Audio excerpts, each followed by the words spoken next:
He wishes it were like this when his life turns into one of them. After he foolishly opens the Dan game icon on his smartphone one night, we see Kanami's friend Heyman running down the street as if he was being chased by a psychopath, and it turns out so it is.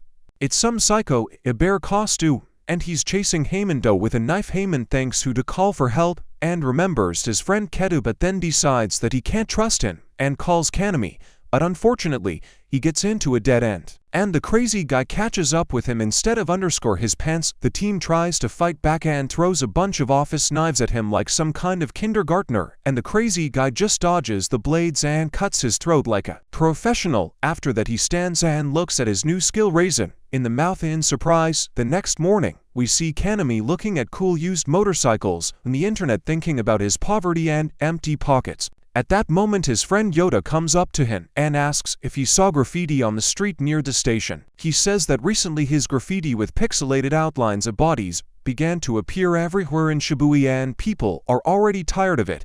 He shows him some photos and thinks how creepy and interesting it was. At that moment, their friend Hiroyuki comes in and asks if they have seen a dead Heyman somewhere. They say that maybe he's just skipping, and they ask how he and Hamada got new bicycles and whether they work part-time somewhere. Hiroyuki says that there is nothing like that and asks them to let them know if they see Hamadellan's notification, and decides to check. He sees that it is a link to a free mobile game and immediately opens it like a real gamer. The game is called Darwin's Game, and they think that Hamada was just carried away by it and therefore skips school knowing what it is. Hiroyuki turns around and says Kanami don't open the application, but how is expected of the main character of the Legends, he does the opposite and starts the game. Suddenly a snake jumps out of the screen and bites him on the neck and falls to the ground like Dragon Balls.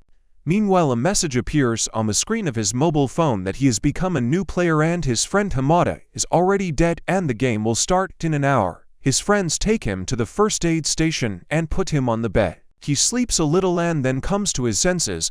The nurse tells him to go back to class if he feels good, but he says that he feels very bad and fills out an application for early leave. After that he goes out and meets with Hiroyuki and Yoda, who are also going to skip class. Yoda offers to go to karaoke, but Hiroyuki comes up to Kanami and says that he wants to discuss something important related to the game that Hamada sent him, and that he will come to his house in the evening. Kanami is surprised by what his little friend says, but gets up and lets him leave. Then he goes for a walk with Yoda. Later, when he's on his way home on the train, he decides to do the stupidest thing he can think of and opens the game app, doing exactly the opposite of what his friend warned him about just a couple of hours ago. He sees his character Chibi on the screen and says that he was just being picky and it's a normal game. The counter for victories and battles shows 0 with the start button at the bottom. He clicks on it and gets paired with the psychopathic killer gang of Kanami. He recognizes Iskai as the mascot of the local baseball club and wonders how his name ended up in the game. After all, he hasn't even created an account yet. At this moment he turns around and sees a real gang who is sitting opposite him on the seat with a knife in his hand. He gets up and begins to approach him, and then on Kanami's knife strike, Kanami dodges to the side and asks what he is doing, but the gang continues to silently attack him. Kanami blocks the blow with his backpack and then pushes him away, runs away and gets off the train. He runs to the nearest police station and tells the officer that this psycho tried kill him. The policeman thinks that he hit the bandit and tries to stop him, but says that he is just cannon fodder and kills him with one blow. Then he approaches Kanama and is about to deliver the final blow, but suddenly gets hit in the back with a crossbow bolt. It turns out that it is Hiroyuki standing behind him with a weapon. He tells Kanami that he will win the match if he can escape from the killer or if he runs out of time on the screen. Bendy uses the invisibility technique, disappears as if he was not there. It was, but Hiroyuki tells him to use the Sharingan and inserts another bolt into his helmet. Bendy is surprised and his invisibility disappears, but he rushes at him like crazy and stabs him in the stomach. Kanami picks up Hiroyuki and walks with him to the ambulance. He asks what is happening and how Bendy became invisible, and Hiroyuki explains that it must be the power of his seal and that this is Darwin's game. Then Kanami takes Hiroyuki into the building parking lots and they are hiding there from this sadistic. Kayuki says that during the game he cannot contact anyone or send a message. They both sit and watch as Bendy searches for them in the area. When two players participate in a match, each other's location is displayed on their screens, which makes it easier for the killers to find their victim. Dendi eventually determines their location and enters the building where our guys are hiding. Kaname receives a message from some Shuko who says that she can help him if he wants. Hiroyuki tells him to run away and leave because with his search he will be much safer. After hearing this, Kaname runs away and shows himself to the gang and then starts running, so that he will chase him like in some stupid sketch in the end. He leaves the gang in the toilet where the gang is hiding in the locker, walking and talking. The psychic Mother Rewind takes out a gun from his pocket. He says that he took it from the policeman and starts shooting at the booth, but then Kaname makes a night move and jumps on him from behind with a fire extinguisher and knocks him to the floor. Then he sits on top of him and starts beating him, but the gang knocks him down with one blow to the face and then takes out a knife and becomes invisible. Kaname thinks that he is finished, but then the plot armor intervenes and Trakun sends his little cousin Kara-kun with a couple of idiots who crash into the invisible furry freak and throw him to the wall. After that, they think that someone was hit, and they quickly leave. When the NPC leaves, Bama becomes visible again and admits that he lost the screen to Kaname confirms is, and then Bama disappears, turning into pixels like in some kind of virtual reality, and says that he had fun playing the game unlike his shitty job, and disappears, leaving behind a pixelated silhouette where he died. After this, Kaname remembers that his friend is dying below and runs to him, calling an ambulance, but when he gets to the place he sees only a body there and realizes that Hiroyuki died. At this moment he receives the last message, which says that he must survive somewhere on the roof. Blonde Shupo receives a notification that her friend in the game Kaname defeated the gang and says that he is looking forward to playing with him. The next morning, Kaname wakes up at home and reads the logs in his game account. He finds out that he won the rating and earned 10 points in addition. He rose to the 3rd rank and his life is still terrible, but he unlocked the function gacha. After reading this word, he remembers Chard for a moment and then tries to play a rare gacha for 1 point and wins. The 2 Zone gets a package delivered from Amazon. He opens the box and finds a gun inside, surprised at how crazy this game is. Then he corresponds with Shuko and they decide to meet at night in an abandoned warehouse and she will tell him the details of the game. At first he doubts whether to go, but still decides to go, otherwise he will never know anything about the game. He leaves his gun at home but buys a backpack full of fun self-defense. Meanwhile, the players from the 8th clan destroy the members of the Yakuza and completely exterminate them, killing everyone including their boss. It seems they are investigating the recent deaths of the players and one of them is still not found. Later that night, Kaname meets with Shuko in the warehouse and she allows him to ask one question before completely trusting him. He asks how you can leave the game, but she says that for now the only way is to die or completely beat it. He thinks that this is nonsense, but she says that she did not come up with the rules and that she also just a player. Then she starts asking questions to him and asks about his signal. She says that when a new player starts the game, he is bitten by a snake, which gives him unique evolutionary abilities that allow him to play this game. Even if he does not know when this will happen, he must be able to use these abilities and they are reflected on his screen. Kaname checks his screen for the presence of a name of his signal, but there is only an error written there. Shuka says that he can't trust someone who doesn't even know his signal. Then she is about to attack him, but Kaname blinds her with a flashlight and runs away for his life. He runs to the exit, but Shuka closes the door with the remote control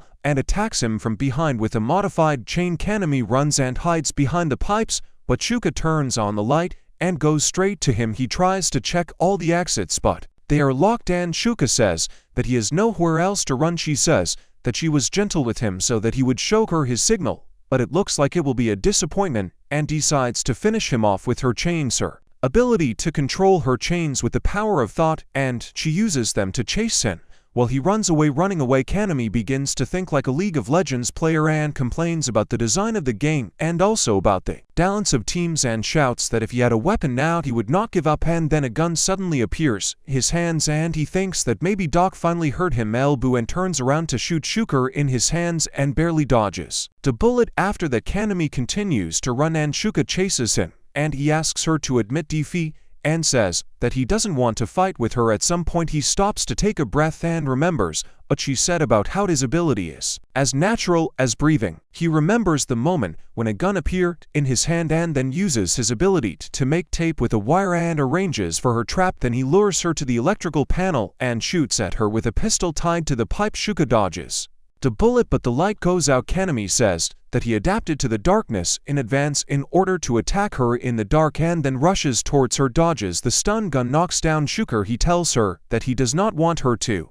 disappear piece by piece like the others, and she understands that he is telling the truth and in fact does not know what kind of game it was. She says that it is called a theme, counting the points, and admits Tiffy and says that now she will listen to his orders. Part of her points goes to Kanama and Arduel. He gets his first stick. After the fight he falls into her lap, falls asleep, and wakes up the next day in her bed. Waking up she tells him that she would like to play game with him. She also tells him about the shelter function that allows players to remove their name from the list of participants in the match. Kaname checks his balance and, after defeating Shukai last night, it is 630 points. After healing, he accepts a request to create a clan, and she says that to create a clan you need to be at least the second rank B. He asks if she shouldn't create a clan herself. After all, she already has the 4th rank, but she says that in such situations a guy should be the leader, and we all know what this will lead to. Right with these words she says that she will call them in the evening, and they disperse on the way home. Kaname tries to exchange 10 points for money to see how it works and receives $1,000,000 yen in her account.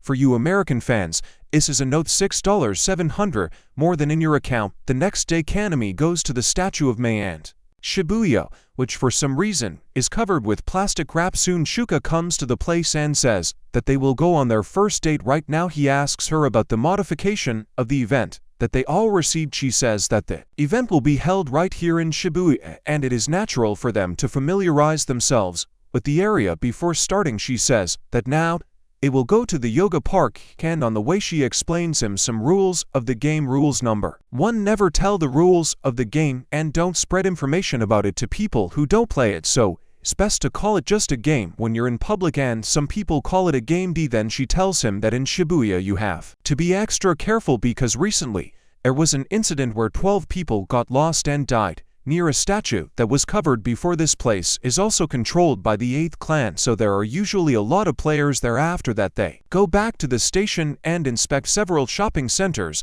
while Choppa buys clothes. In the meantime, one of the players calls an analyst who keeps track of Kaname and his achievements and sells information about him to a member of the boxing club Danjo. In return she asks for information about a recent notification about a treasure hunt event, and he says that the only thing he knows is that not all players received this notification. After that he heads to the station, since he has his own plans for Kaname. On the other side, Kaname is waiting for Shukarulo's face and says that he should follow him along the road. He says that usually you can't play the game on someone else's phone, but it will still be unpleasant if the phone disappears. Therefore, it is better for him to go with him. Then he takes him to an alley and says that people are talking about him as a newcomer who defeated a famous hunter of furry monsters and an invincible queen. After that he challenges him to a fight and says that he always wanted to try his hand against a strong player and rise in the rankings of Kaname. He says that he does not want to fight with anyone and that he was dragged into the game without explaining what he is involved in, but the guy doesn't listen to him and starts fighting, giving him several blows. He immediately gets in his face and knocks him down. Disappointed, he tells him to call Shuki or someone else who changes his diapers and that he will wait until he finishes him off. But then Kaname unexpectedly hits him on the leg with a stun gun. He says that he doesn't work with anyone. He's playing alone and is preparing to throw another blow. The blonde boxer doesn't understand where he could have left the stun gun, and the first thing that comes to his mind is his ass. But then he comes into himself and says that this must be somehow connected with his seagull. After that Kaname rushes at him and tries to hit him with a stun gun again, but he pushes him away with his knee. Kaname falls and, putting a stun gun on his phone, says that he will fry him if he does not admit defeat. Meanwhile Shuka comes out of the bath and asks where her boy slave went, and then the analyst calls her and says that she found the one she was looking for and it looks like he is not from the Danjo Boxing Club. Then she says that she checked the information about 8th clan, and although she has little information about their new member, Sake, she does not think that he is from their clan. In addition, she has almost no information about Vangut because he killed everyone who came across him, and making the dead speak is not her thing. Shuka says that he will pay her 3 times as much if she finds information about the person she is looking for, and then the analyst asks if she needs information about Kanama. Hearing his name, Shuka becomes furious and tells her to give her everything information that she has, and then she will leave her alive. After that she goes outside and sees him fighting with a blonde boxer. She immediately begins to attack the boxer with chains, but he dodges them. After that, Kaname threatens him again, and the guy gives up. Then he introduces himself as Nukai from the boxing club Danzo. He returns his phone and says that the treasure hunt will begin soon. Everyone looks at the screens of their phones, and suddenly a teleportation device appears in the area around their bodies into a room in a hotel, and he looks at the screen wondering if this is an ordinary treasure hunting game. In total, there are 300 participants in the game, including a Vine analyst and some others. The goal of the game is to collect rings, and for those who cannot collect at least 3 rings, at the end of the game will end. The Hunger Games version of a treasure hunt begins with the fact that a girl in a school uniform attacks Vine with a fire attack but immediately falls from the roof to her death. Marks the mind of Shibuya in search of her pet Kaname, and she stumbles upon the body of a girl who fell earlier. People gathered around taking pictures. Suddenly a piercing sound is heard from the sky, and when it subsides, everything normal people go home as if they were hypnotized. Shuka notes that they must not want normals in the hotel. Kaname reads the instructions for the event, and the snake mascot in the application says that this is a treasure hunting game where players can score a lot of points. Treasures are scattered throughout the area in the form of 7 different rings with gems. Each ring can be exchanged for a certain number of points, and players can compete for them. If they want, all players participate in the Battle Royale mode, but they cannot use the search function until the event ends. In addition, they get access to map display and camera applications that will help them in their search. Finally, any player who has by the end of the event he will not have at least 3 rings, he will lose and essentially go to Narnia, and leaving the event area will also lead to the instant end of the game. Kaname sees that there are only 300 rings in this round, which means that by the end of the game a third of the players will remain, and this does not sound very fun and friendly. He decides to call his mom to calm him down, but the operator on the other end of the line says that he cannot do this because they are in the game and they can only communicate using the in-game chat. Then he uses the map app and sees a lot of rings on the map, and then uses the camera app to see that the city looks like ruins. Also, there are red lights in various places that indicate rings, and one of them is right under the bed. In his room, he bends down and picks up the ring, which turns out to be a gold ring from the game Sonic the Hedgehog on Sega. When viewed through the Air Camera app, it looks like a ruby bracelet and is worth 500 points, which is equivalent to $335, or than Ella, who has no money, and he opens the door to get out, but seeing the outline of a body behind the door starts underscore in his pants. He tries to press himself against the wall and hide, but crashes into another outline on the wall and realizes that he has serious problems in the hotel building. There is more than one player, and if he wants to survive, he needs to run outside. He looks around using the app with an air camera and notices that on different floors there are red lights that mean that someone picked them up. He runs to the elevator, but then decides to use the stairs. He creates a gun using of his rune and notices that someone is ascending to his floor. He decides to fight them if he has to, but immediately begins to regret when he sees that it is from Call of Duty, ready to riddle him with a machine gun. He runs like an anime character, but then he sees that massive tree roots are blocking all the exits to the first floor. He rushes to the elevator, but the Phantom catches up with him and says that the game is over. Having no other choice, he throws a ring at him and says that more to him there is nothing to give, but the ghost looks at his ass and thinks, is it true that our guy Kaname understands what he is up to, and begs for his life, saying that he has nothing valuable except ghosts. But the ghost says that he has a gun, and if someone is ready to shoot, he should be prepared, and for the fact that he can be shot. Then he says that BB will now tear him to pieces, but his gun is jammed and he cannot shoot. Kaname sees this as an opportunity and turns to him with a pistol pointed at him and says that he will shoot if he does not give up. The ghost looks at his weak ass and says that let him try to shoot, knowing that he has the guts of a tank to pull the trigger. Then he adjusts the gun and points it at him. Again, at that moment the elevator arrives and the doors open. The ghost just walks past him and enters the elevator, saying that his bullets are not worth wasting on him, and leaves. When he leaves, the Kaname falls to the floor and thinks that there is nothing fun about killing others, and that despite all this underscore, he must get 3 rings, otherwise he will die. He resigns himself to his feminine ideals and says that if he wants to survive in this game, he must kill others, and that's all. Soon the elevator arrives and he decides to go in, but stops when he hears a girl talking to him from behind. It turns out it's an analyst and she warns him that if he doesn't want to die, then he shouldn't get into the elevator. He says that the child should not have been in this game and that the stairs are blocked by some strange tree, so the only way out is the elevator. But then he turns around to look into the elevator and sees that Mr. Ghost is dead and his body is entwined with branches and vines. The girl says that this means that the players inside are locked by someone who controls the plants, and they are holding them hostage. Kaname says that from previous records he saw that there were about 10 players in the building, and the girl says that at the beginning there were 25 of them. Then she introduces herself as a ring analyst and says that they are like the cornered rats, us band together to get out of the hotel.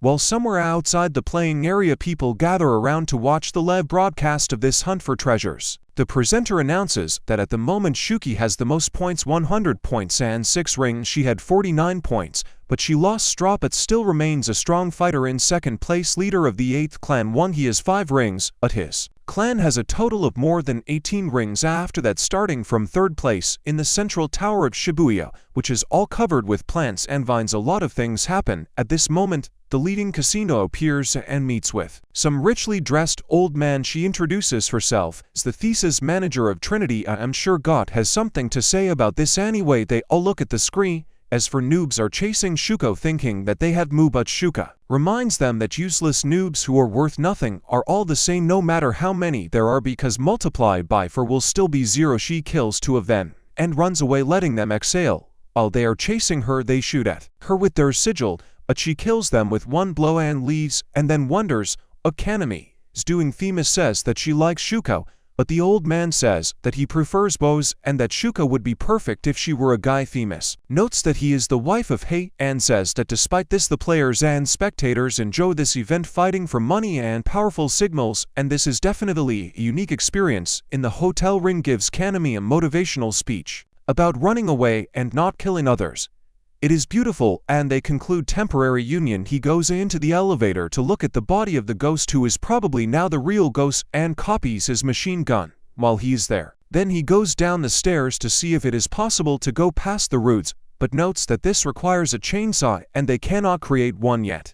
He asks if it is possible to go down the rope from the window like in the movies, and Ren tells him that they are on the 40th floor, and although he can survive thanks to his armor, she is only a minor character, so there is no way she can go down that way. After that, everyone starts going up the stairs, and he asks if she knows who might be behind these plants, and she says that she doesn't have enough information to pinpoint this is for one single person, but it's someone called the Forest. He never shows himself and sets traps to kill others with his plants. She says that this means that they will be in relative danger. All they are on the upper floors. Hearing this, Kaname wonders if all this is true. If the players in the elevators die, why weren't they teleported behind them from around the corner? He grabs reins and starts running back, and they notice that all the players coming out of the elevators have a branch, and for some reason they are united. Rain throws a flashbang and stuns them all, and they both run upstairs to escape from them. Kaname uses his body and notices that they are still chasing them,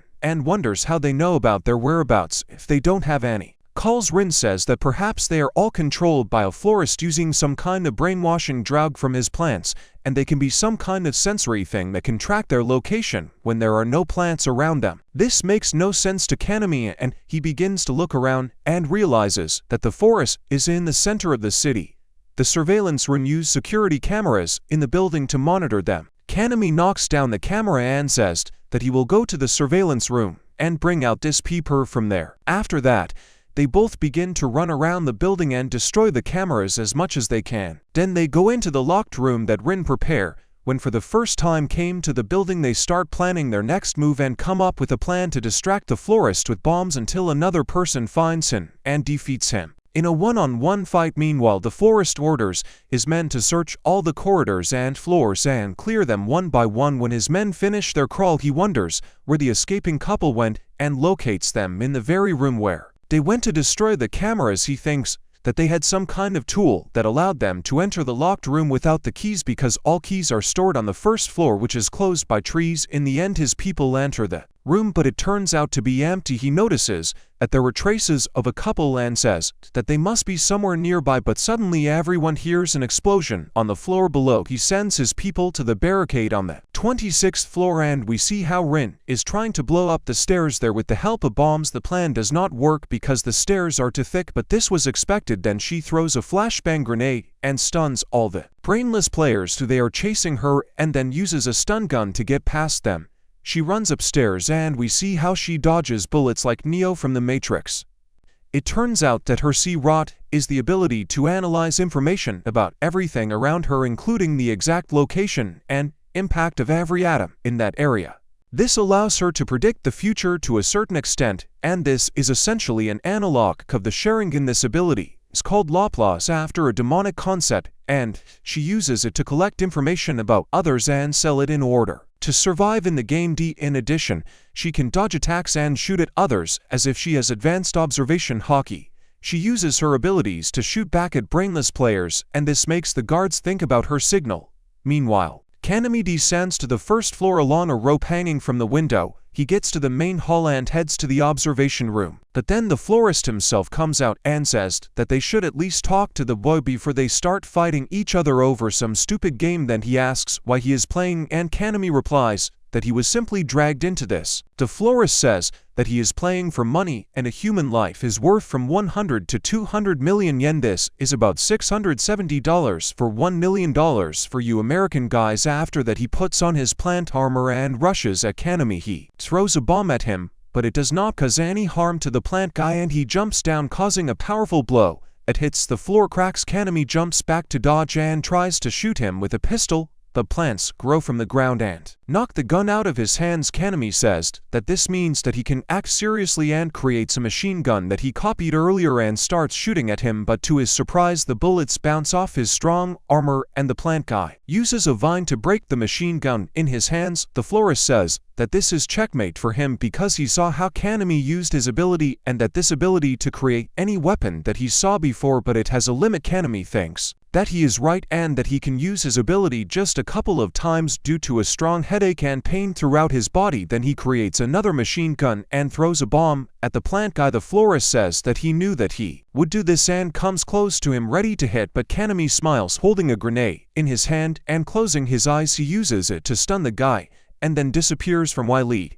He runs away, but the florist instantly catches up with him and throws him back with a powerful blow to the stomach. Kaname gets up and wants to shoot at him, but the florist creates a shield and simply reflects all the bullets and then knocks him down again with a blow from the vine. Kaname falls to the ground and watches him approaching him like the main boss who won. He thinks that this is the end.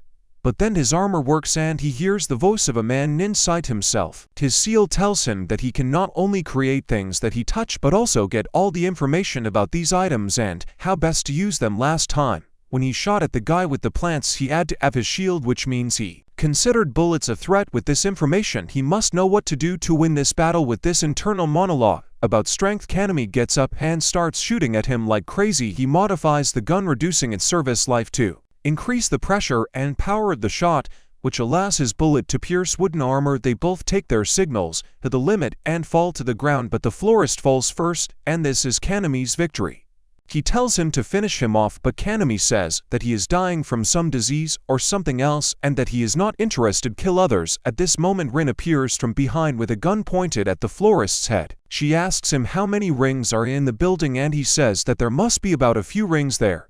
Then she asks if he knew that the leader of the 8th clan is also participating in the event. She says that most of the strong players have already collected all the rings in this location and the first stage of the competition is coming to an end. This means that soon the 8th clan will attack them to take away the rings, and since they will no longer be able to defend themselves or fight back to give them a chance, she proposes to create an impromptu clan to fight the 8th clan and increase the chances of survival. After creating the clan, they go to rest and recuperate. Kaname sleeps for 3 hours and Kirid builds new barricades to keep others out. When Kaname wakes up, they all gather on the same floor and decide to talk to the ghosts. They offer him 3 rings and let him go, promising not to attack him during the competition. First, they let him join their clan, but he refuses to unite with the plant guide who brainwashed him. He asks about the other 2 players and they say that they gave them 3 rings and let Them go with their ruins. Having done all this, they begin to discuss their plan to fight the 8th clan, and the ghost becomes furious. When he hears their name, he says that it is still possible to join their clan to take revenge on Waga. Kaname also says that Shuko will soon come to the hotel to join them, and their clan will become stronger by 5 people. In the meantime, and Short and his gang decide to make a real nice in the hotel to attack a lonely guy and take his rings. You all probably thought about what I said. Let me explain what he plans to make. One decided to wait for the night to attack the hotel with more than 20 members of his clan, including those who are not participating in the event, to take the rings from the players. At the moment, he has collected more than 3 rings with the help of his clan members and wants to get more than a dozen rings to become the champion of the event and get special gifts about which there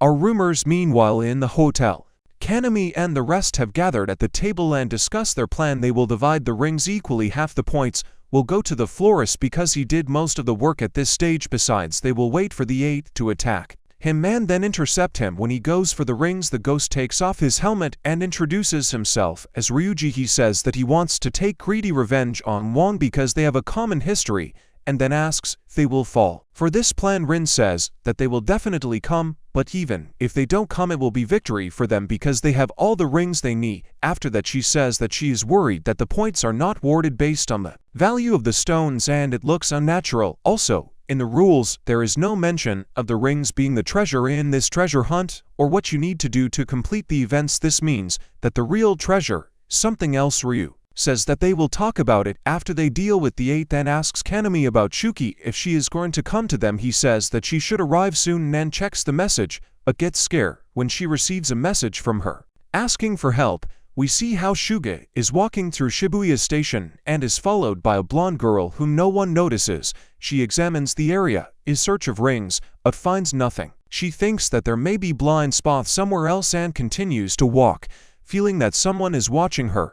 At that moment, she is attacked by water, but she dodges in time and thinks that this is someone's signal. She runs to the exit and sees there. She attacks the blonde guy with chains, but the water in front of them freezes, stopping her attack.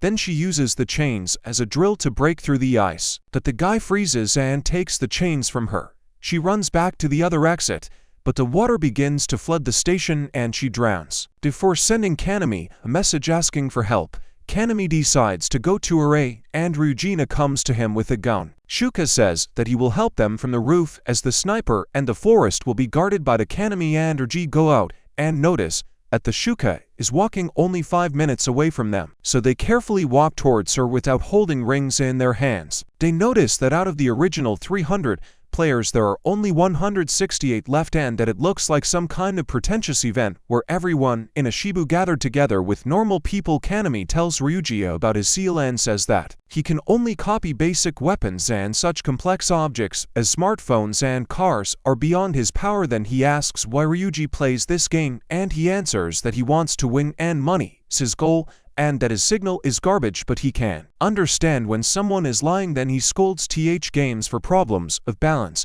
and they finally get to the metro station and see the white-haired one they met earlier. Ryuji tells them to stop hiding and come out into the light, otherwise the strange guy next to him will throw a grenade at them. The guy comes out and Kaname notices that he looks even younger than Rin. Speaking of Rin, she finds a QR code on the ring and scans it with her phone to get the code. The florist also comes up and they scan all the rings to find different codes on some rings. Though the codes are the same, they think about it and decide that the real treasure of this event is something else and they will need all the rings to get the full code and solve this mystery. The guy tells Ryuji that they have no weapons and they will not attack. Ryuji confirms that they are telling the truth and they walk past them to the metro station. The guy tells them not to go there because it can be dangerous there, and Ryuji notices that he is hiding something from them because he knows for sure that there is something dangerous down there. When they walk to the stairs, they notice that everything is flooded and Kaname decides to go after Shuko and says Ryujin will return in 5 minutes, then he can get his rings to the guy and return to the hotel. As soon as he leaves, Ryujin throws a gun at the guy and says that they already lied once and he doesn't want the child's blood on his hands.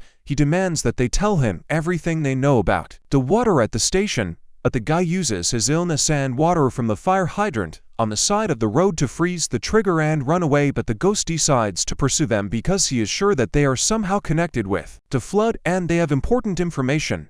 The guy runs into the building and hides, and it turns out that he has a split personality. This is the body of a girl named Sui, and she shares it with the soul of her brother. Sta has an ice staff, and Sui has a water staff. She doesn't want to kill anyone. But with Doa, he is more realistic and knows that they need rings if they want to survive. The ghost tells them to go out because he wants to talk to them, that the SD replies that they won't fall for it and starts talking to Sui about how to defeat the guy. She agrees to help him and uses her signal to send water into the drain next to him, but the ghost dodges the ice spikes and starts shooting at random to lure them out. Shota comes up with a plan and uses his phone as bait to lure the ghosts into the store. He goes to the drink shelf and finds a phone on the floor. He doesn't understand what this guy is up to, but suddenly his pellet comes up him and says that this is the end, but Sui stops him and says that she doesn't want to live if this means that she will have to kill someone. Meanwhile, Kaname swims in the cold water and comes across an ice wall in which Shuka is stuck. He breaks through the wall with his gun, and then using the app he finds Shuka on the surface of the water. He tries to bring her to her senses, but she is unconscious. He does not know what to do and tries to give her artificial respiration, and it finally brings her to her senses. When she comes to her senses, she kisses Kaname for that he saved her and thanks him for this. Then she tells him that she plays this game to avenge her and her parents and kill her killer. In addition, she wants to find and punish the creator of this game for playing with people's lives. Kaname agrees and says that he is glad that they have common goals with her, including the desire to punish the creator of this stupid game. After that, he uses his signal to create chains for her, and she uses her powers to get out of the subway. Other people are preparing bombs and weapons to attack the hotel. While he is preparing, he scans the QR codes on the rings and thinks how to win an IG. At this moment, the second stage begins. New rings appear on the map. Ivan decides to finally attack the hotel. New rings appear on the map, including with diamonds and emeralds. Everyone starts acting again and fighting breaks out everywhere. Kaname informs Rina of the situation and she tells him about the QR codes and asks him to send her the code for the emerald ring that they received from Sui. Kaname and does so. Erin says that she will receive the code for the diamond ring to get the full code. Meanwhile, Shuka and Sui are quarreling and Sui apologizes for her actions. She says that she will no longer participate in fights and that she does not want to live so bad that kill others. Shuka checks her words with an attack, but then forgives her because of her antics, she and Kana became close. Here you have a masochistic pervert. After that, Sui uses her sign to dry their clothes and says that she is not good at using her powers and her brother is better at using the ice sign. Having heard this, Shuka decides to invite Sui to their clan and says that she does not need to fight or kill others. She does not want to, and that she can help them by doing laundry and cleaning. Speaks like a real slave owner. Sui accepts the invitation, and their clan begins to come into shape. The ghost says that everything suits him as long as he can finish off Wang. Kaname looks at him and tells him not to forget that their main goal is to survive and not to kill Wang, and so that he remembers this. He even asks what they should do now and receives a message from Arians with the last code. He tells Shuki that they will take off all their rings and go after the treasure of the game to end this event and to win. He tells Ryan on his plan and says that she should leave because they have no chance of dealing with DTH members of the 8th squad alone. Kirid says that he has a daughter about her age who is very sick. He needs money for her treatment, so he will complete the game with rings that are worth confirmed points and not with any probabilities of getting treasures. He lets her go and stays in the hotel with all the rings, setting even more traps for the barbarians below. Wang's people enter and start blowing up the plants, and their new member Seek leads them by controlling fire. He says that they will go along the stairs and not on the elevator because there are traps installed there. But he says that it would be so if you were not there. After that, he goes into the elevator and says that he will check it and they can go up after him to disarm the traps on the way. While he is riding in the elevator, he is attacked by some plants hanging from the ceiling. But he is toast and sees that they have scattered all the rings on these floors and maybe escape. He sends a message to his comrades and tells them to go up in the same elevator because he has already finished. His people decide to go up in 2 elevators, but as soon as the second elevator goes down, they see how Hirad comes out of his wooden armor and starts beating them like crazy. He grabs one of them and demands to know where Vank is, but they turn out to be stupid idiots and blow each other up without caring for their lives. In the end, Hirad defeats them all and returns to the elevator to deal with Sego. At the top, Seek wonders why his friends are not returning for so long, But then he sees how Kirid rises in the elevator covered in blood and in armor. He charges up his fire sign and they both prepare for battle. Meanwhile, Rin manages to escape and she runs to Kaname and the others along the way. She thinks about why the game administrator organized this large-scale event and have they stopped worrying about the fact that newcomers will find out about their game. Discarding these thoughts, she thinks about the codes that she received from all the rings. She thinks that at first it was difficult for her to find the connection between the codes, but in the end she realized that they needed to be arranged in order of increasing hardness of the stones. The key point was that the ruby and sapphire had the same number, and by placing them in this way, she realized that these were the coordinates of the center of events of the Shibuya station. This means that the real treasure must be hidden somewhere there.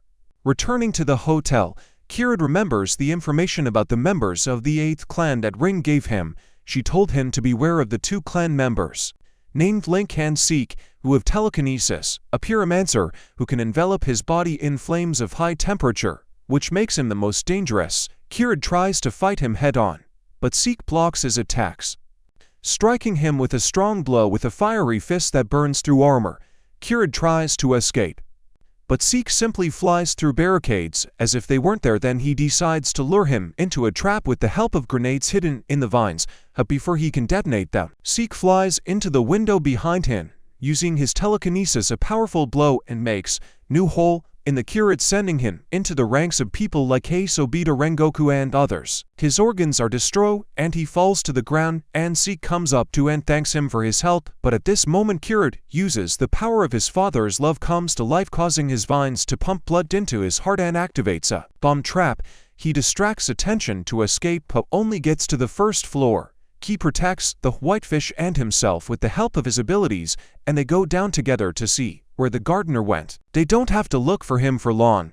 He lies on the stairs and dies. But before he dies, he says that he's glad that he'll see them dead bodies and uses his plans to bring down the entire building. Meanwhile, Rin notices that there are more than 20 people at Shibuya Station and says that this is normal. After all, this is the center of events also. Even if someone else knows the code, she is the only one who has the code with the diamond ring. She sneaks inside and decides to look for the treasure herself. A dooms when she sees 1 and 20 of his people are searching that he must have called the clan members from the game. There is no way she can find the treasure while he is nearby. Looking at this, she trusts her clan comrades and still decides to look for the information. She sneaks inside and moves on, but she is literally killed by one of the clan members with a valve. He smells the girl through his nose, and I know you all who watch this are wondering what it's like anyway. Rin runs away from them, jumps over the train tracks and ends up some distance away from them. Then she runs up the stairs and uses her ability to escape, but to her surprise suddenly Van appears in front of her and grabs her. He asks her everything she knows about the treasure,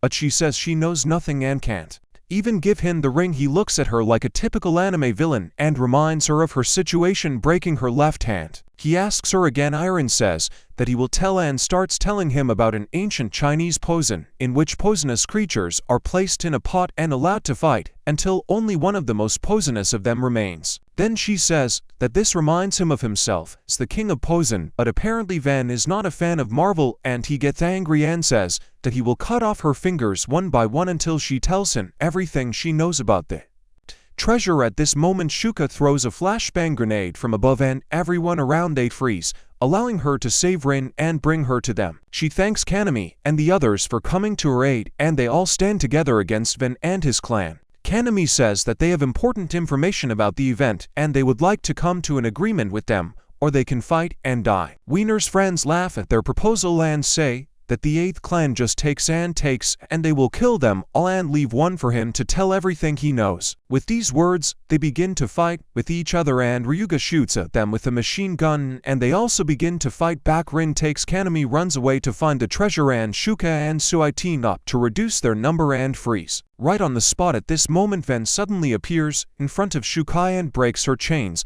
but Ryug shoots at him and says that his real opponent is right here. He knows that Van's ability allows him to teleport within a radius of 5 mro, and he can also cut everything that is within a meter radius. This means that he is like a swordsman who can instantly cover a distance of 5 meters, so if he fights at a distance of 10 meters or more he will have an advantage. Van considers him to annoying for a minor character, and sends several of his men to distract him and force him to reload his weapon. At this moment he uses his ability and instantly appears in front of him and cuts off his arm, making him left-handed for life. Meanwhile runs with Rin and tells her to focus on cracking the code and finding out where the real treasure is. He gives Rin time to think, and then, after digging into her thoughts, he uses the deep search function of her ability and becomes Einstein. Looking into her eyes and muttering jargon, he finally understands what the cat means and where the treasure is hidden. After that, Van prepares sashimi and fish infusion at the Yuba station. He thinks that he will not allow himself to be humiliated like this and is going to commit suicide to end their enmity. But before anything can happen, Kanami appears and tells Van to stop. He shows him the key and says that he knows where the treasure is and wants to exchange the key for his life. Van looks at him and reminds him that all the deals they make are only supposed to benefit them, so they will not let him leave here alive. Uses his Shia and realizes that Kanami is lying and is just trying to attract Ryub's attention. He thinks that it won't work. Ivan will have to pay because he was the one who killed his younger brother. Van says that he doesn't believe him, but Kanami gets him interested by pointing a gun at the key and saying that he will destroy him if Van doesn't accept his offer. Van says that he doesn't care, but Ryuk notices that Van is actually interested and is lying. He says that Kanami can lie, and Kanami replies that he'll have to take his word for it and that he found out about the treasure by hacking the cat on the rings. First, the rings point to Shibuya Station, but to find out where the treasure is hidden you need the code from the diamond ring. He says that, by the way, the code for the diamond ring is 888.1 years old. When you break it into two halves it becomes obvious that the diamond ring is the diamond ring number 888, refers to the Hataka statue next to the station sense. Hati means 8. He confirmed this by examining statue and finding this key. After that he wondered what this key could be for, and after thinking about the code, he realized that it must be for a safe deposit box in the first branch of the National Bank. While Kanami explains the code to Wan, Yumi uses her symbol and finds out that Kanami pulled this story right out of her ass and there is not an iota of truth in it, but the question is whether Van will buy it. In the meantime, Van wonders if this is all true because it sounds plausible, but he has no evidence confirming this. He then thinks about the reward of billions of yen for the rings and wonders what the treasure for this must be. All this looks like a change in comparison. Also, there are rumors about receiving a special privilege for winning the tournament, and he is interested in this. He tells Kanami that he would accept his offer, but only spare his life and gets out of this deal. Kanami says that he is fine with this since he teamed up with him only for this event, and it does not matter to him whether he lives or dies. Hearing this, Van begins to laugh and tells Ru that he was worthless until the very end. However, Ru knows the truth that Kanami was lying thanks to his signal. He notices that he must be creating an opportunity for him to defeat Van and internally thanks him at this moment. Kanami throws the key towards Van and says that if he does not believe him, then he can check the key himself. Van does not suspect anything and goes forward to catch the key, but Kanami says that it was a lie and that it was just a key from him. Scooter and the real cat was from the locker next to him, and Kanami uses this moment to open it and end the game by finding the treasure. When the event ends, everyone is teleported from this place and they cannot move. All that remains is Kanami with the box in the locker. He finally breathes a sigh of relief and opens the box, but inside he finds only his smartphone. Suddenly, a phone starts ringing and he picks up the phone. On the other end of the line it turns out that one of the administrators of the game. The guy introduces himself as the developer of the application interface and says that he is a kind of intermediary and talks about the rewards that he received for completing the stage. Firstly, he received 10 points as a base reward, half of which were distributed among his friends. He earned another 1 point to 7 points for surviving, ultimately receiving 6 point to 7 points for reference. This is almost $4.2 million. In addition, the presenter says that Kanami can make one wish that will come true, but about such impossible things as the resurrection of the dead or immortality out of the question. He immediately says that he wants to lead the game, but the host does not allow it because it is contrary to his interests. Wilby tells him about 2 ways to leave the game: either complete it to the end or kill him and delete the game. After listening this, Kanami thinks that he can ask for help to complete the game without killing others and does not allow others to kill him. He wants other players to join the game and then he will ask to continue. After listening to him, the presenter agrees and says that as a gift for forgiveness, he will tell him the name of his symbol, Fire God of Iron. After that he wishes him good luck and teleports, and 2 months later the news channels report about a terrorist attack that happened in the area and said that they still don't know what happened. Besides, Kaname and his friends didn't show up at school for 2 months, and Yodo Fatty wonders where they all went. He decides to visit Kaname later to discuss plans for a vacation at Shuki's mansion. She tells a story about 3 little pigs who left their parents and decided to live separately in different houses. The youngest one built himself a house out of straw, but a wolf came, tore his house to shreds and ate the piglet. Then he went to the second one, the little pig who built himself a house out of wood, set it on fire and ate the roast pig. Finally, he came to the third little pig who built himself a brick house and broke the walls and ate the last little pig. So the moral of this story is that no matter who you are, if you are a pig, they will eat you alive, so don't be a pig. The Shuka says that she is wrong, and the real moral of this story is that if they want to build a house, then let them build from something weak like the straw of a tree or bricks, and not made from modern materials that are called castles. While we are all wondering what kind of story it was, they start looking for buildings that they can buy for their clan and think if they should get rid of the 8th clan because in the future they could cause trouble. In the meantime, a man from the insurance company comes to her daughter Ji, who gives her a check for 300 million yen and gives her condolences for the death of her father. She refuses to accept this as a fact and asks him to leave. The man leaves and runs. Enter Rin, asks if she could introduce him. Kaname no. Rin replies that she is not his personal manager or something like that, and he can come to his clan himself. After he leaves, Hirad's daughter runs out and accidentally pushes Rin. She apologizes to her and talks about the man from the insurance company. Rin introduces herself as an information broker analyst and says that if she wants to know something about her father, she can contact her after that. Hirad's daughter Suzu shows her the check and asks if he is real. Rin advises him to take it to the bank, can see for yourself, and everyone who is interested says that it is about $2 million. On the other hand, in the boxing club, Danjo Ryudet heals his wounds and grows his arm thanks to the club's Danjo. Danjo says that this was part of the deal he made with the cons, and then adds that in his club there are also regular kickboxing players. In addition, he joined the game to gain the power of the sigil and is now strong enough to cope with tanks if they fight one by one. Then they approach Kaname, who looks a little shabby, and Nukai helps him train, and Dander says that he fulfilled their agreement, cured Ryuga and helped him become stronger, so now they can discuss the proposal that Kaname made 2 months ago.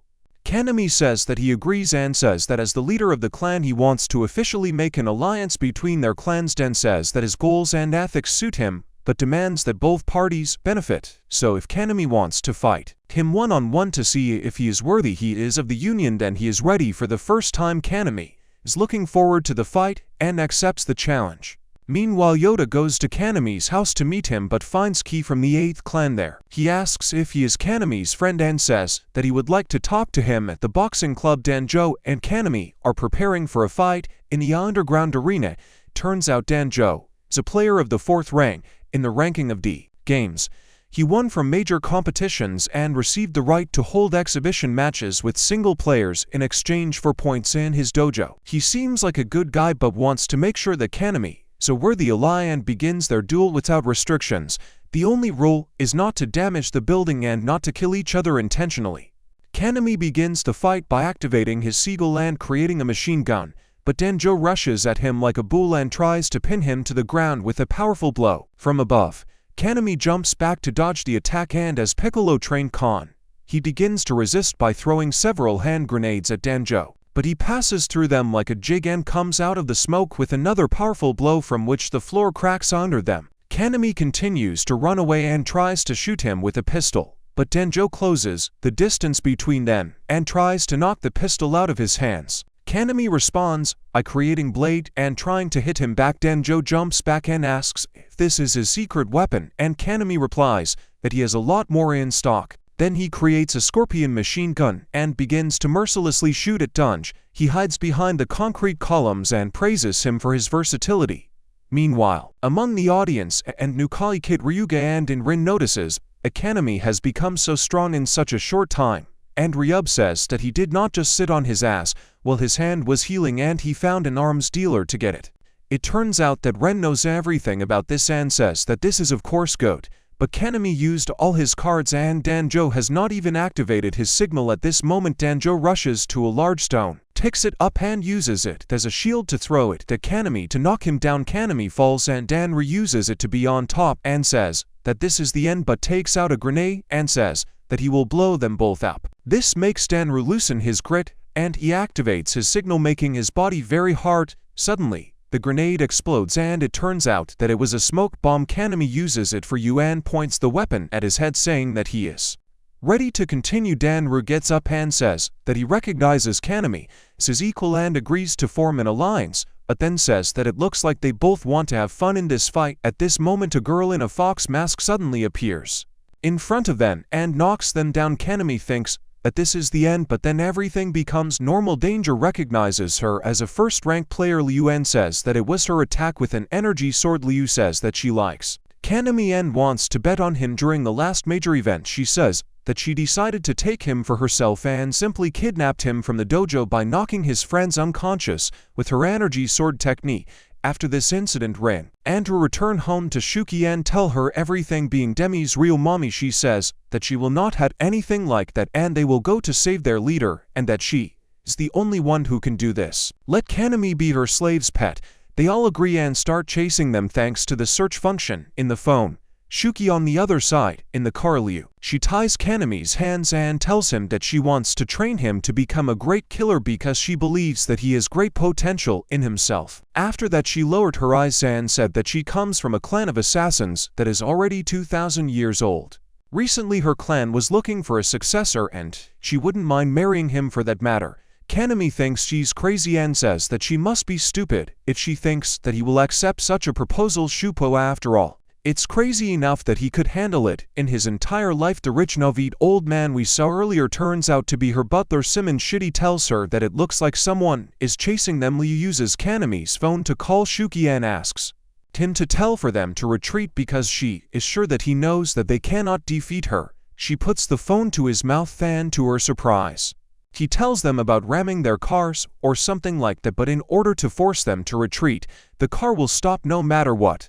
Liu says that she did not expect that he is one of those who does not know when to stop, but that does not mean that she does not like it. Kanemi says that he has already come far without killing anyone, and he will never obey the orders of someone who only knows what kill. Then he says that he will join her clan or become her husband if she can get out of this situation without killing anyone from the clan of Sunset Crow. Meanwhile, Shuka and the others approach their car and Ryan tries to shoot them with a sniper rifle, but they turn out to be bulletproof and she says that they will have to crash into them at full speed. Then she orders Suai to start a clan battle against Liu to use the stealth mode in the D game, and they begin to approach them. Shuka climbs onto the roof of the car with chains and prepares to attack. No, Liu gets out of the car and also climbs onto the roof. She attacks her, but Liu stops her with his energy sword. But to her surprise, Shuka instantly comes to her senses after the technique sent her to a state of death and continues to fight with Nile. Liu repels all her attacks with chains with her sword and they both stop after they fight into a draw. Then they continue to fight and Shuki manages to push Liu off the roof, but it turns out that Liu did this specifically to plant a bomb in Shuki's car and stop the rotation of the wheel. Yuba tries to control the car again, but they start to run the distance. Shuka jumps up, but it seems he doesn't have time. But then Kanemi grabs her and throws a couple of containers with Shuka liquid at her, blows them up with chains, and Shota freezes Liu's wheel and blows it up. Both cars stop, and the passengers get out. Kanemi announces his victory, but Liu asks, is this correct, because she is here and Shuka is hanging in the distance. But then Simon intervenes and says that they lost because their car is broken, and if he goes to change the wheel, Shuko will be able to move and Liu will not be able to take Kanemi without killing her. Liu is a little upset, but accepts it and declares victory for the Sunset Raven. Then Kanemi invites her to enter into an alliance with his clan if she wants to work with him, and she says that she doesn't remember ever promising something like that. After that, she says that she will join his clan and decide for herself whether he is worthy of her.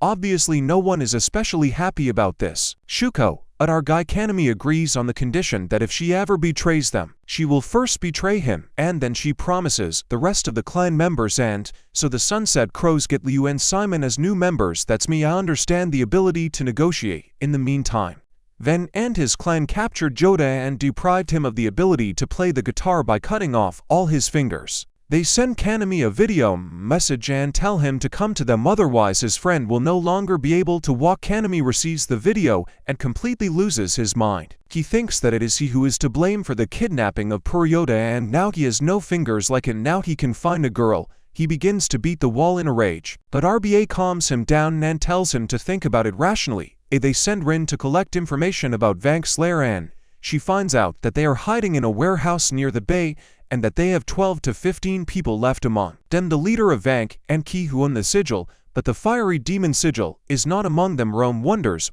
why the hell Geely destroyed the sigil and then returns to base to make a plan on how to leave, who asks Rian to accept her into the clan. Instead of giving her points, she says that she wants to join to their clan.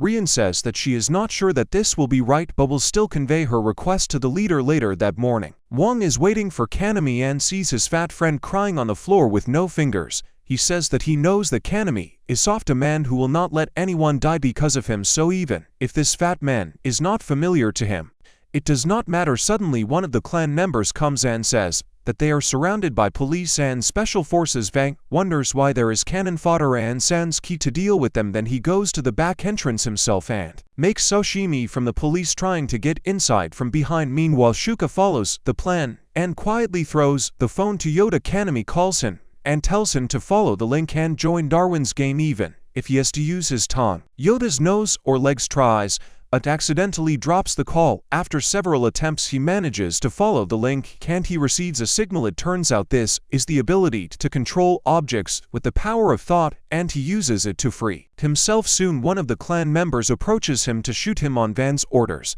but Yoda throws him away like a chattering doll and thinks that Kanami wanted him to use this ability to escape. He begins to destroy everything around until Van appears and shows him who is in charge here. At this time, Kanami thinks that Yoda did nothing and decides to ram them. They drop Rain off from the Sui and head straight to the front door, but they stop when they see Toki standing. It turns out they have Nukai as reinforcements, and he says that he will take over Ki. With these words, Ryuga and Kanan come in to save Yoda outside, and Nukai runs into Ski and says that he knows about him all, that he was a semi-finalist of the Japanese karting championship and would have won if he had not accidentally killed his opponent during the match. Then he says that he killed so many cops today and does not understand why a person like him decided to become Wang's dog. He says that he will never understand how great a person one is and explains that after the incident, when he had an accident, his opponent's family began to consider him a criminal. He quit karate, but the pain did not go away, and then Wang helped him. He came to him and enlightened him with his wisdom from Wang Chan's Pasashimi Guide 101 and said that the pain was caused by the fact that he killed only one person, and in such situations you need to kill more, and that death wins death. And then when he started playing the D game, more suffering went away, as Vanga said. That's what it means to have chicken brains. After listening to this idiot, he notes that his IQ dropped by 2 points and decides to just join the fight. He calls him officially through the game application and starts the fight with a kick, but Van blocks him with a force field blow and tries to jump back and is surprised at how strong this guy is, and then puts on his glasses and activates his signal. It turns out his signal is super speed, so he puts it on glasses and begins to attack the Qs with quick martial arts combinations, while Ren destroys several clan members and uses his power to channel water from the ocean, so that Shota can freeze the remaining clan members with ice. By dealing with cannon fodder outside, they head to point B, and it looks like this time they will gain a complete victory over the 8th clan. While all this is happening outside, Kanami and Ryuga come face to face with Wango and his men. They ask where Yoda is, and Wang replies that he has already sent him back. Then he tells them to turn around and look at Kanami. He turns around and sees a box with blood flowing out of it. He opens the box with a terrible expression on his face and finds Yoda's severed ass there. He begins to cry, remembering his friend and then all the people who died because of him. Suddenly he stops crying and Wang thinks that he has finally broken it. He returns and tells his people to finish them off because this is no longer fun. But then Kanami suddenly turns around and shoots them with a pistol, which becomes his first with direct murder in the series. This surprises everyone, and Kanami says that at first he thought that everyone in the game is forced to kill because otherwise they will die, but in fact, his people are just trash who kills others, regardless of whether they play the game or not.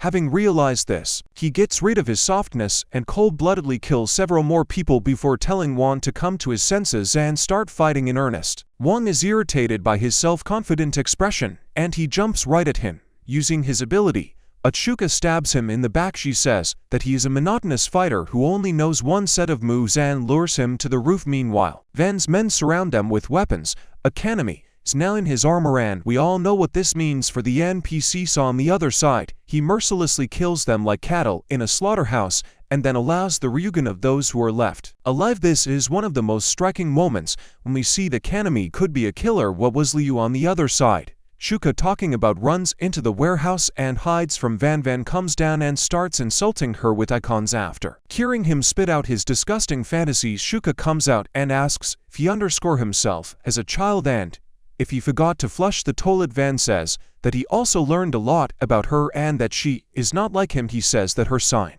allows her to control the chains and rushes at her. Shuka attacks his chains, but he just cuts them with his sign. But instead of attacking, he falls face down at her and looks at his severed leg lying on the floor. He starts crying like a girl and says that he will kill her, and then uses his teleportation technique and appears behind Shuka. He then uses his bird to kill her severed leg. He tries to understand what happened and thinks that this is some kind of error in the game, or she has some new signal that surpasses his spatial section. Shuka turns around and asks him if he is ready to lose the last two limbs that he has left, and then he notices that the entire warehouse is littered with wire traps. Shuka says that she installed these thin strong wires in advance and Wang himself cut off his limbs.